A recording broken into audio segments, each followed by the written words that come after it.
So I think you were probably all expecting a best of the year list, but I held off on it because this came up, and I'm glad I did.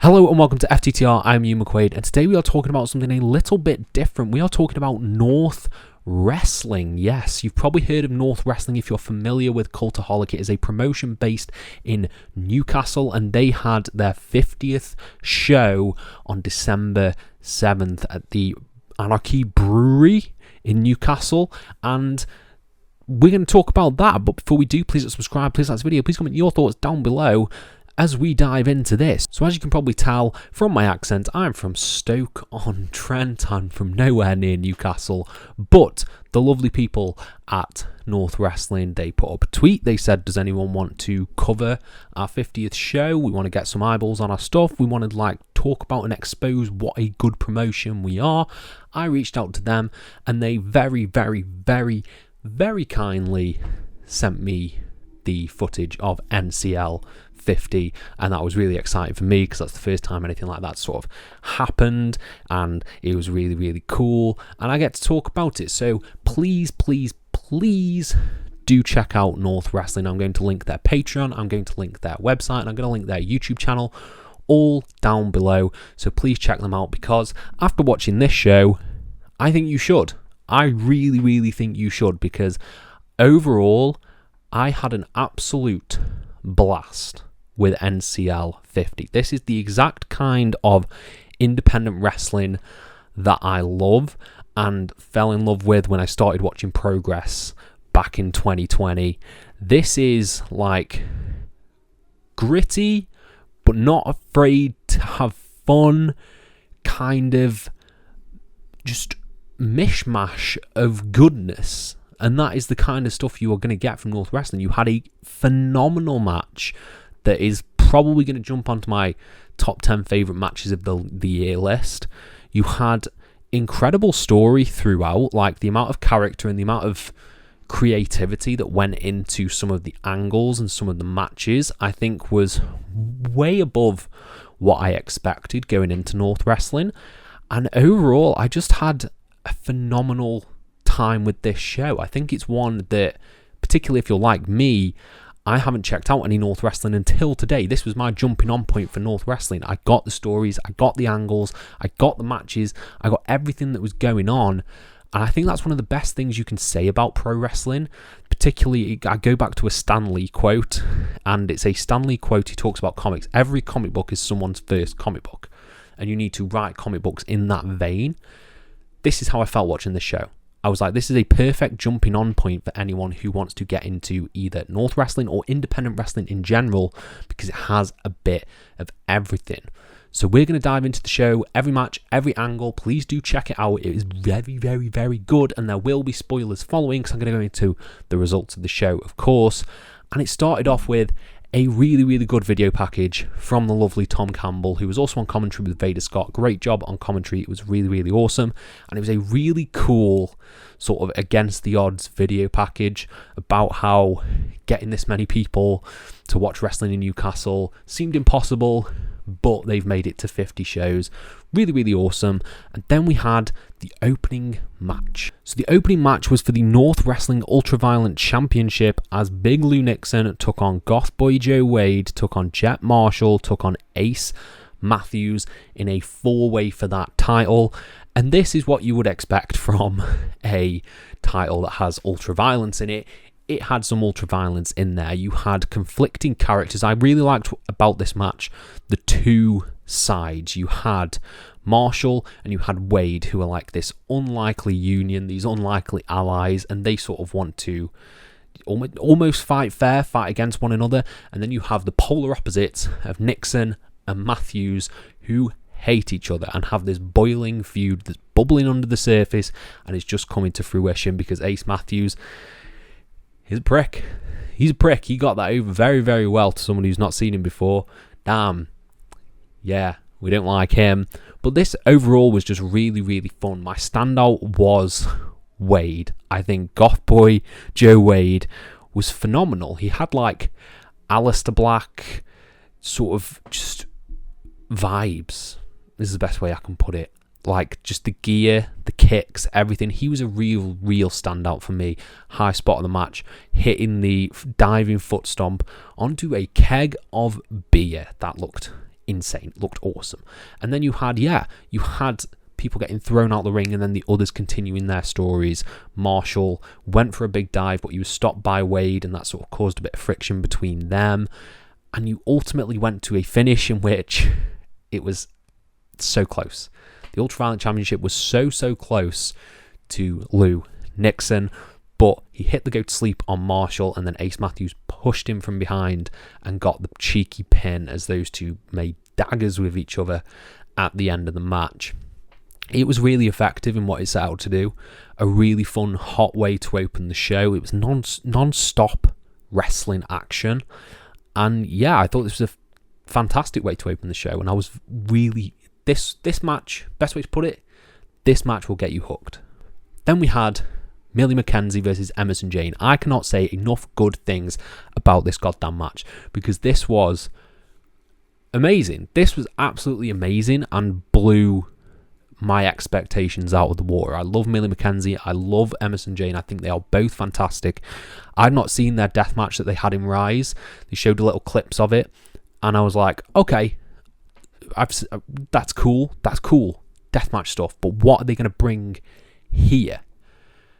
They told not just an awesome story of like two equals just going at it, even from the way, and I love this, even from the way they went to almost steal each other's moves. They did a little kick when the other one was down and they went for a top rope move. It was just like they were so similar. And it was these two titans clashing in that regard. And the way they just worked together, it was stunning. It was absolutely stunning. And my jaw hit the floor numerous times. I'm talking about that one spot where Millie Mckenzie hits a Poison Rana into a spear for a near fall. That was incredible. It was awesome. You had the spot before where Millie Mckenzie hit a spear on Emersyn Jayne, diving from the top rope like a catching spear, and I was like, okay, that's a good way to, we're going, and then you got kick out after kick out. You got the kick out from the Poison Rana spear combo, then Emersyn Jayne hit a top rope move into a great near fall as well, and it just kept going. As I checked my notes, you had a awesome suplex war where they just went hell for leather with hitting each other with suplexes. Millie Mckenzie, of course, suplex machine, but Emersyn Jayne was holding her own. German suplex after German suplex, then Emersyn Jayne came back and she hit half and half suplex, a really sick looking delayed half and half German suplex. That was very nice. And eventually, just Emersyn Jayne just killed Millie Mckenzie with, I'm not sure the exact name of the move. It's like a Tiger Driver without the arms being hooked, but she hit a Tiger Driver for a near fall, and then hit another one, picking up the win. I absolutely loved this match. This was fantastic. It might be my favourite. I don't know. I had my list of best matches of the year. This has definitely made its way on. I don't know in what capacity. We'll see. But if there's anything that you need to get out of your way to see, if you are a fan of pro wrestling, it is this match. This was my match of the night. This is one of my matches of the year. I will be talking about this match for a long time. I saw someone on Twitter, I think who was there, say, okay, you people aren't ready for how good Emersyn Jayne and Millie Mckenzie is. And they were right. Because this was fucking fantastic. This was absolutely fantastic. Go out of your way to see this match. Then we got a promo from Shreddy, who has come back from Japan. We'll get into that in just a little bit. By a little bit, I mean now, because it's Shreddy versus Saxon Huxley. Two titans who have been over in Japan. Saxon Huxley has, of course, been a part of Noah, and Shreddy, who's just done a tour as well. And Shreddy's gimmick of telling everyone he's from Japan, or has been to Japan, sorry, I think is so funny and has so much potential, because we all know the irritating people who come up to you and every conversation they have is about where they've been and what they've done, and they'll just repeat the same story again and again, usually about a gap year. And I thought that was just really funny. Like, I will say this wasn't my favourite match of the show, Shreddy versus Saxon Huxley. I think it accomplished what it wanted to. Had that little sprinkling of comedy in there with Shreddy. But it was a big hoss fight, basically. It was just two big, meaty men beating the piss out of each other. And they did. I really liked how... My main thing that I loved about this match was that Shreddy's just whole Japan thing, getting the 20 count, getting to the near 20 count, and then both men running back in, using the powder sort of esque of Yokozuna and back in the day, and using that as a way to cheat after saying he's not going to cheat, he's got honor coming back from Japan. I just thought it was all really funny, and I think Shreddy's character was really, really funny in this. He picked up the win after obviously spraying the powder in the face of Saxon Huxley. Yeah, I think this gimmick has legs. I really, really do. I think getting heat and getting just people to hate you, you can do it with this gimmick. I think it'll be really funny, and I love Shreddy. I think he's really fun. Next up, we got another banger of a match as Henry Faust took on Miles Kamen. There's a really good video package here summing up the feud and the sort of real bitterness that has gone into this feud. And Miles Kamen was jumped as soon as he came out by Henry Faust, and they just went after each other in this one. They went after each other before the bell, each one hitting moves, and eventually Miles Kamen hit a powerbomb on Henry on the apron. Yeah, we love them, but that ultimately got Henry Faust sort of... It was him selling his back, him selling his ribs, and that was ultimately his undoing in this match. Miles targeted the back a lot throughout the opening section of this match, with back suplexes, with a lot of just hard-hitting strikes to the back. And Miles is a really likable dick. He's just so... He has that, like, charming quality, but you also know he's just a knob. And I think he really got that across, because everyone in that building was rooting for Henry Faust to win this match. And when Henry Faust started making his comeback, when he started hitting his kicks, everyone was on board for that, leading to an incredible finish where they're just brawling through the crowd. It teases hitting like a driver, hitting his golden driver on the bar of the brewery on Henry Faust, but then they all topple down, they all fall down into a group of people, they all make their way back to the ring. Faust is like getting fans to help him carry Miles Kamen, because Miles Kamen is just that battered, and they get him into the ring. He's hitting these beautiful kicks. It looks like he's about to finish him off when Miles Kamen rolls him up for a cheeky 3 count. What a bastard. What an absolute bastard. Yeah, Miles Kamen picks up the win, beating Henry Faust. I thought this was great. This was really, really good. I love both guys. Like, these are going to be 2 names that you'll hear about next year. They're going to have incredible years, I guarantee it. I think it's the right decision. Miles Kamen is just an incredible heel, and I can't wait to see what he does. This was a really awesome, simple, not that that's a negative, wrestling match. Then we got Munny cutting a promo on Leon Slater, and I can't tell you how weird it is from watching Progress the entire time that I have, watching TNA, how weird it is watching Leon Slater be a heel, which we'll get to in just a little bit. But then we had the tag team title match. The North tag team titles were on the line as Lycos Jim took on the Landed Gentry. Now, I will say that this match probably my least favourite. I love watching Lycos Jim work.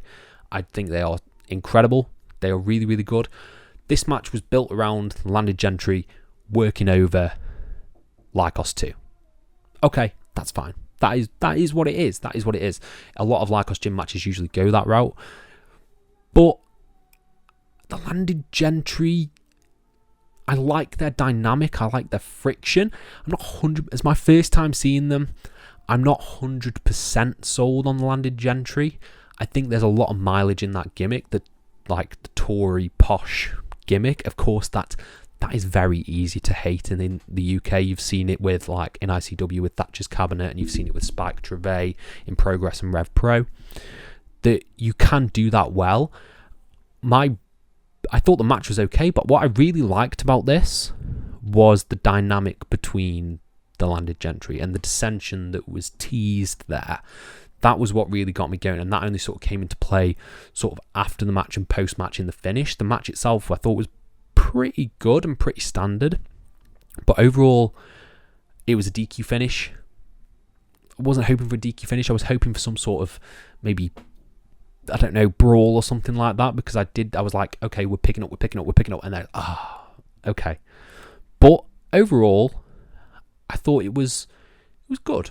It was good. The DQ finish of just them hitting him with a club, it's like, okay. And then we got to the backstage segment later, which I'll talk about now. I may as well talk about that now, where there was a bit of tension between the lads of the landed gentry, in which they were discussing sort of how they want to win. I do like the idea of the sort of using a DQ to keep a hold of your titles. I think that's quite an interesting way to go, and I'm intrigued to see where that goes from here. Obviously, Benji and Zio Knox, that friction played out a little bit in the match. Yeah, I thought this was good. I thought this was good. That's what we'll go with.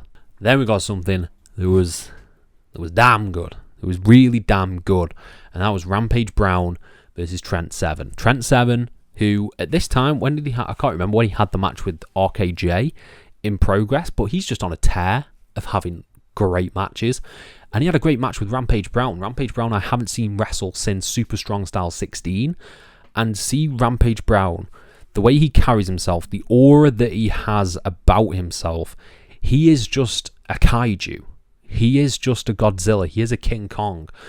He just destroys everything in his path. He causes rampage. And seeing that here, where he was just no-selling a few chops from Trent Seven, beating up Trent Seven on the outside, I was like, yes, this is an absolute monster of a man, and he's being presented that way. And this was two big meaty men slapping meat again, and they just destroyed each other. They really destroyed each other. Trent Seven, I love that he was diving into his arsenal to pick up the win, hitting the Tyler driver, going for the Birminghammer, leading to an awesome sequence at the end. One of maybe my favourite finishing sequence of the show. I was like, oh, this is just perfection. But Rampage is no slouch. Rampage was hitting snap power slams, catching Trent in power slams. They were just destroying each other. You would think the ring was going to collapse the way this match went. But the finishing sequence was amazing, and it had everything that I love, because for any new viewers, any North Wrestling fans who are just watching me for the first time, I love a no-sell. I love a kick out at one. Trent Seven hitting Pete Dunne's The Bitter End on Rampage Brown. Rampage Brown kicking out at one, getting up, no-selling a pile driver, and then hitting a beautiful powerbomb into a beautiful pile driver for the 1, 2, 3. I was like, that is how you make monsters. That is how you protect monsters. Whoever came up with that finish, you deserve something. You deserve something, because it was fantastic. Absolutely fantastic. I was leaping out of my seat watching this main event. Not main event. It felt like a main event though, and that's a good thing. That's a compliment to North Wrestling. You made this match feel like a main event. This was awesome. This was awesome. One of my favourite matches on the show. Yeah, go out your way to check out this one as well, because, yeah, two big hosses beating the piss out of each other. Then next up, we had a 2-on-3 handicap match as Crash Boat, Jack Bandicoot and Jake Silver teamed with Natalie Sykes to take on Lucia Lee and Liam Slater. So I'm not going to pretend that I know everything that's going on with Liam Slater, but from this match and the main event, Liam Slater is like one of the most captivating, interesting characters in all of wrestling right now. I've seen the match graphics of where he has his back to the camera, But seeing it in person, seeing him shot from behind, seeing him sort of be a bit nonchalant and a bit down and a bit dour, I was like, this is really interesting. And they were putting over on commentary, props to commentary, about how he's had his fallout with his tag team partner. And that was why it was a 2-on-3 handicap match. And that played a big part in this match, particularly the finish. You obviously got really cool fast-paced offense with Jack Bandicoot, who is absolutely incredible. And you had the sort of boiling feud, which I believe has been boiling over since North NCL.49 between Natalie Sykes and Lucia Lee. And they had some really good stuff in here. But it was Liam Slater as just, my God, captivating, absolutely captivating performer. And when he was slow to begin with, and he just got that second life at the end of the match, went in and just hit a DDT on Natalie Sykes and pinned her, looking straight down the camera. I was like, that's fascinating. I don't need to know the entire story, but I am absolutely gripped by Liam Slater's performance. This was really, really good. And yeah, Liam Slater is just, my God, like I feel like I don't have much to say about this other than just how good Liam Slater was. But Liam Slater was awesome. Liam Slater was awesome. I need to know what happens next. And then for the North Championship, Leon Slater versus Jayne Munny, the best in show. This match. So I have a lot to say about this match because there's so many different perspectives that I've seen in this match that I haven't seen at all, really. And that is top of the card babyface Jayne Munny. I've seen it once when he faced Spike Trivet, but I've never seen him be such a babyface as this. This was like pretty much like how you would imagine a hometown hero being received, going up against awesome, dastardly, smug, arrogant Leon Slater, which again I've not seen. I've only ever really seen babyface Leon Slater, and they put on a really interesting match. This was like fast-paced to begin with, really, really fast-paced, and the crowd is completely behind Jayne Munny, and Leon is just trying to avoid him at all costs, doing the Healy stuff. He's got Liam Slater out there, and it just escalated. The arrogance, the smugness, it all just kept going. And it was pretty back and forth, to be honest. This wasn't like a one-sided, let's work over Jayne's leg or something like that. No, this was like Leon 50-50 just holding his own with Jayne. This was something new in Jayne Munny that had sort of come out here. And it was Liam Slater who ultimately got the offense in there and got the what's the word? I'm blanking on the word. Advantage. Got the advantage for Leon Slater. He was the one who, when Jayne initially went up for the coast-to-coast headbutt to the nads of Leon Slater, he's the one who got involved there. He was the one towards the end. He got ejected. He pulled the ref out when Ainsley. After Jayne hit the Ainsley lariat, he's the one who pulled the ref out. And Liam Slater was a pivotal part of this main event. This felt like proper big time in the way it was put together, and I really appreciated that.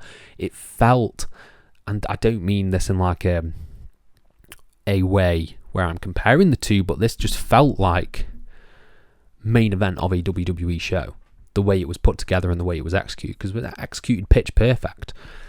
I love this. This was really, really good. You had Liam make the save, then Lycos Jim come down to try and help Jayne out. Jayne gets splendid. It's so close, but Leon manages to roll him through, manages to lock in a single Boston Crab, and taps out Jayne. Leon retains the North Championship. He continues his over 500-day streak as champion. Yeah, that rounded out the show. Yeah, North Wrestling, man, what a revelation. What an absolute revelation. I've been wanting to watch it for a while. I've seen the North Cup is on demand progress. I've been meaning to watch that, but I've never really had the chance. I've heard people talk about it. I've heard, obviously, the Cultaholic guys talk about it. You get Tom Campbell on the show, Fraser Porter on the show as well. And I was just, this was a really awesome show. And it is a great jumping on point for anyone who was interested in independent wrestling, British wrestling, North wrestling. If you're in Newcastle, why aren't you checking out North wrestling? Like, I'd literally go every time if I lived near there. This was one of the biggest surprises of the year for me. Match of the year contender, awesome main event, awesome match with Trent Seven and Rampage Brown. There was just so much on this show to love and like. And overall I'd give this 4.5 out of 5. It's one of my favourite shows of the year, and I'll make note of that when I do my list. But yes, thank you to the guys at North Wrestling who kindly provided me the capacity to view this show.